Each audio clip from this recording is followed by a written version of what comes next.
શેની મીટિંગ હતી સોસાયટીમાં? અલ્યા બધા ભેગા થઈને કે કરણભાઈ તમે ચેરમેન બને ને ત્યારથી મજા પડી ગઈ છે, તો આ વખત ઉનાળામાં કે ક્રિકેટ નાઇટ ટુર્નામેન્ટ ગોઠવી નાખો સોસાયટીમાં. નવું નાટક ચાલુ થયું, જેવો ઉનાળો આવ્યો નહીં નાટક ચાલુ થયા નહીં, હજી તમારું પેલું ભાંગનું પત્યું નહીં. અલ્યા પણ બધાએ કીધું કે ક્રિકેટ રમવી છે તો મારે ના પડાય, મેં કીધું રમો. આ તો ના પાડી દેવાની એ બધાને કે તમારે કરવું હોય તો કરો, અમારે નહીં રમવી. આ તો મેં એમ જ કીધું, પણ ચેરમેન છું એટલે મને પૂછવા તો આવે કે ના આવે? ચેરમેન શું એટલે રાજીનામું આલ દો એટલું અરે બધું હોય તો. રાજીનામું આલવા ના દે એ લોકો ભાઈ, એટલો પ્રેમ છે મારી ઉપર, વાત કરે ઓહો, છે. પછી તમારું નામ દેશ આખી સોસાયટી કે કરણભાઈ જ્યારથી ચેરમેન બને નવા નવા નાટકો ઊભા થયા છે. અરે ભાઈ જેને જેમ કેવું હોય એમ કે, બરોબર. એ લોકોએ મને કીધું, મને જેમ સારું લાગ્યું એમ મેં કીધું ભાઈ રમજો ક્રિકેટ. અને તમે આ બધા નાટક કરો ને, પેલો રોહિત તો પહેલો તમારા જોડે લડવા આવશે. અરે લડવા આવત આ વખત બધાએ નક્કી કર્યું છે કે જો એ આડો થાય ને તો એને આડો પાડીને સોસાયટી મારવાનો. હવે કોઈ ઊભું નહીં રહેતું તમારા જોડે લડવામાં, મને નહીં ખબર.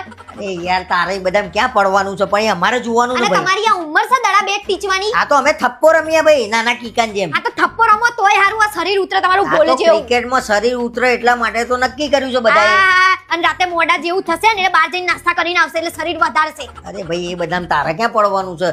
અને હવારે જશે કોણ નોકરી, મારો ભા? આ તો તારો ભા જતો હોય તો એમને કહેજે. અરે હું જ જઈએ ભાઈ, પણ રાતે મારે જવું પડે, ચેરમેન છું ને એટલા માટે. ઓહો, ચેરમેન ચેરમેન તો એટલી વાર બોલે ને, મારા કાનના કીડા ખરી પડ્યા. ચેરમેન એટલે આખો અડધો દેશ નહીં સંભાળતા તમે, ખાલી 4 ઘર સંભાળો છો તમે. આ તો 4 ઘર સંભાળું છું, પણ વટ તો મારો છે ને અડધો દેશ સંભાળવું એવો જ છે, બરોબર. અને